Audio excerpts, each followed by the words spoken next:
Step first, open Google Chrome, click the three dots at top right, go to the more tools and click on Task Manager. End process of apps, websites or extension that you don't need. Avoid closing anything with puzzle icon like Chrome extension. Step 2. Click three dots again and go to the setting.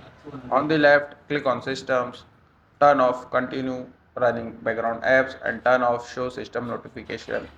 Step 3. Click on three dots, go to the extension and click on manage extension. Disable or remove extension you don't use. Step 4. Click on three dots, go to the setting and go to the about Chrome option. Chrome will update or check for update if available.